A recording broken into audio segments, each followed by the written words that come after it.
Hello learners, आज हम introduction करेंगे। सिटीजनशिप क्या होती है, नागरिकता क्या होती है, आज इसकी इंट्रोडक्शन करेंगे। इंट्रोडक्शन में देखेंगे, citizenship has been defined as a full and equal membership of a political community. जो एक पॉलिटिकल बाउंड्री के अंदर जो कम्युनिटी रहती है उनको फुल और इक्वल मेंबरशिप प्रोवाइड करने को ही सिटीजनशिप कहते हैं। In the contemporary world, states provide a collective political identity to their member as well as a certain rights. जो एक आज के समय में जो मेंबर्स हैं उनको आइडेंटिटी भी प्रोवाइड की गई है, पॉलिटिकल आइडेंटिटी प्रोवाइड की गई है और साथ के साथ उनको कुछ राइट्स भी प्रोवाइड किए गए हैं। Therefore we think of ourselves as a Indian, इसीलिए हम अपने आप को इंडियंस कंसीडर करते हैं। जापनीज, जर्मन्स, डिपेंड करता है कि हम कौन सी स्टेट से बिलोंग करते हैं। Citizen expect certain rights from their state as well as help and a protection wherever they may travel. तो वो कोई भी सिटीज़न है तो अपने स्टेट की तरफ से गवर्नमेंट उनको क्या करती है, कुछ राइट्स प्रोवाइड करती है और उनको प्रोटेक्शन भी मिलती है, हेल्प भी मिलती है जब वो कहीं पे ट्रैवल करते हैं। The importance of full membership of a state can be appreciated if we think of the condition of the thousands of the people in the world who have the bad fortune to be forced to live as a refugee or a illegal migrants because no state is willingly to grant them membership। तो भाई ये importance हो जाती है कि full membership की, एक state का फुल मेंबरशिप की बहुत ज़्यादा इम्पोर्टेंस है। क्योंकि अगर हम देखें ना, कंडीशन बहुत से लोग ऐसे हैं वर्ल्ड में जो कि एक प्लेस से उनको छोड़कर दूसरी प्लेस पे जाना पड़ता है, वो इलीगल माइग्रेंट हैं और कोई भी स्टेट उनको चाहती नहीं है अब मेंबरशिप देना। ऐसे जो पीपल्स हैं, such peoples are not guaranteed rights by any state and generally live in a precarious condition. तो वो बहुत ही बुरी कंडीशंस में अपनी जीवन जी रहे हैं। For them, a full membership of a state of their choice is a goal for which they are willing to struggle।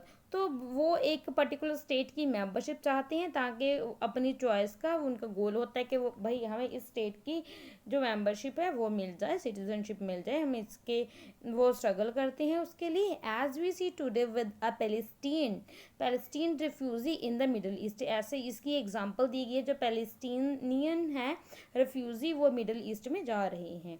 Okay, the precise nature of the right granted to a citizen may vary from a state to state, but in the most democratic country today they would include some political rights। तो भाई जितने भी आजकल आपको पता है democratic जो government है वही है ज़्यादातर मोस्ट ऑफ द कंट्रीज़ में।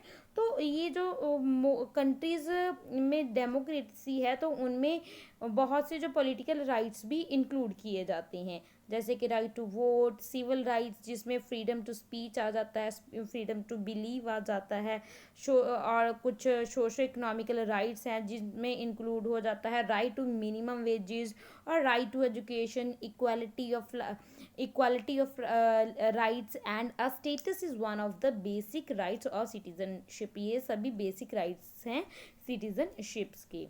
Each of the rights now enjoyed by the citizen has been a one after struggle। जितने भी ये राइट्स मिले हैं ऐसा नहीं है कि भाई ऐसे ही वो दे दिए हमने ले लिए भाई हमारे लिए अच्छे थे, भाई नहीं, स्ट्रगल करनी पड़ती है हर एक इंसान को ज़िंदगी में। हमें भी ये जो राइट्स मिले हैं ये बहुत स्ट्रगल के बाद मिले हैं, हमारे दादाओं परदादाओं ने बहुत ज़्यादा स्ट्रगल किए हैं इन राइट्स के लिए। Some of the earliest struggle were fought by the people to assert their independence and the right against the powerful monarchy। पहले पावरफुल जो मोनार्की थी, जो मोनार्की क्या होता है यानी कि राजतंत्र बोल सकते हैं, जब एक ही एक इंडिविजुअल के हाथ में सारी शक्ति होती है, पावर होती है। मैनी यूरोपियन कंट्रीज एक्सपीरियंस सच स्ट्रगल। बहुत सी यूरोपियन कंट्रीज हैं जिन्हों वहाँ पे लोगों ने इस तरह की जो स्ट्रगल है उसको एक्सपीरियंस किया है। Some of them are violent like the French revolution in 1789। तो बहुत सी स्ट्रगल्स ऐसी भी रही हैं जिसमें वायलेशन देखने को मिलता है, जैसे कि आप फ्रेंच रेवोल्यूशन देख सकते हो 1789 में हुई थी जो।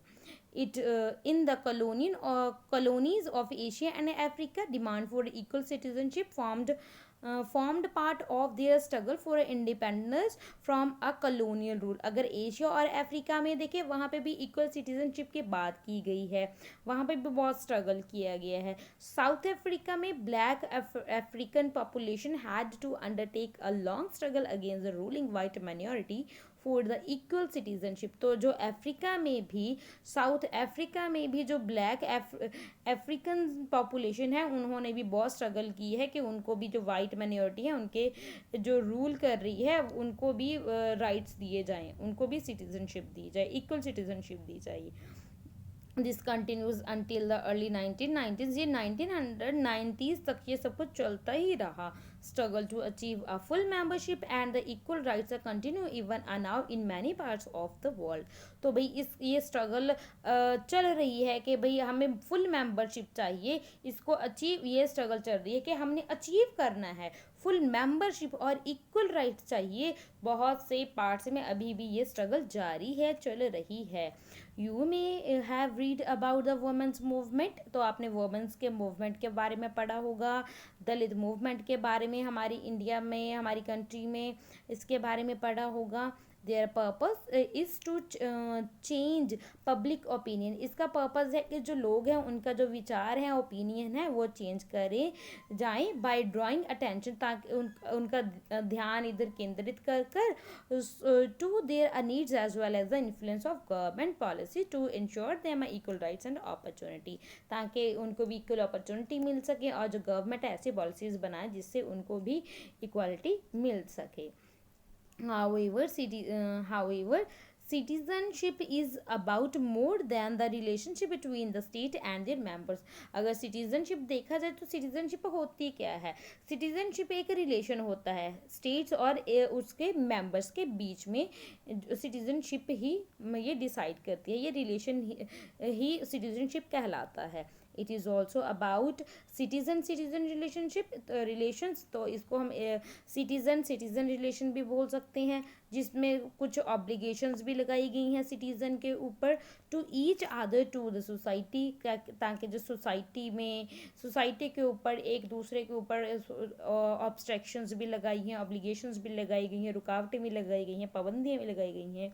Okay, these would include not just the legal obligation imposed by the state but also the moral obligation to participate in the contribute to the shared life of the community. तो इसमें ऐसा नहीं कि सिर्फ जो लीगल ऑब्लिगेशंस लगाई गई हैं हमारे सोसाइटी में, कुछ मॉरल ऑब्लिगेशंस भी लगाई गई हैं जिसको कंट्रीब्यूट करना. अगर हम एक कम्युनिटी में रहना चाहते हैं तो हमें उसको मानना होगा, कम्युनिटी कंट्रीब्यूट करना होगा. Okay, citizen are also consider to be the inheritors and trustees of the culture and natural resource of the country. जो सिटीजन होते हैं वो उनको इनहेरिटेंस और अ ट्रस्टी बोला जाता है, एक कल्चर का, एक नेचर का, एक नेचर के रिसोर्सेज का. Okay, a good way to understand a political concept is to look for a instance where its accepted meaning is being questioned by a groups who feel that it does not take account of their needs and aspiration.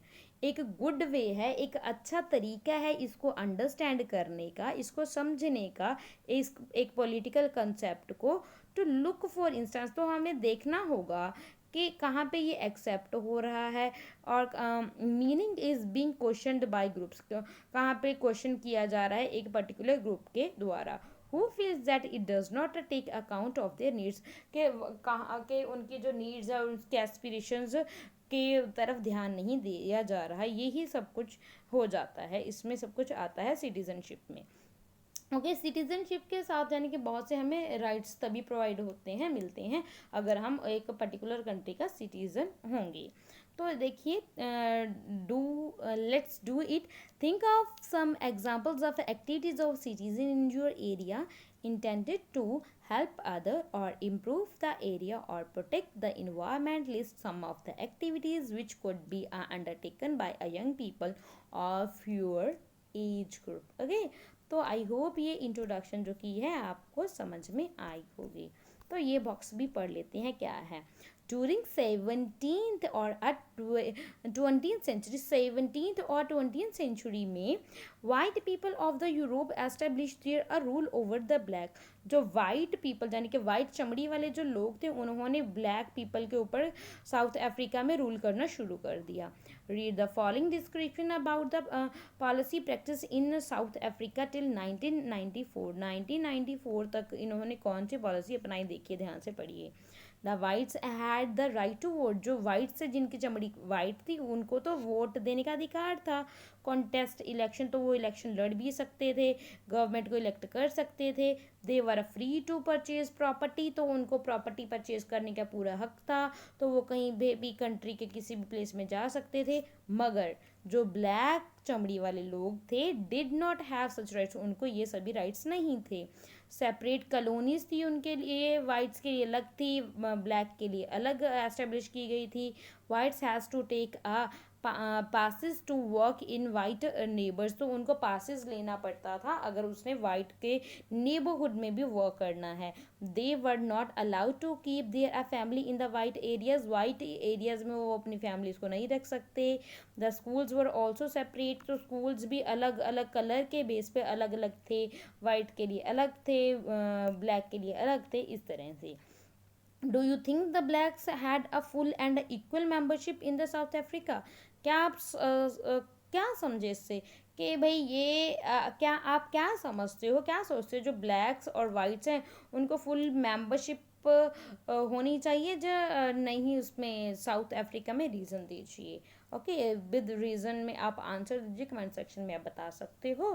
Okay, and what does the above description tells us about the relationship of a different groups in South Africa, कैसे हमें different groups के बारे में description में क्या बताया गया, क्या समझे हो आप इससे, क्या ये इक्वालिटी है, बताइए ये, ठीक है, ये आपने बताना है कमेंट सेक्शन में।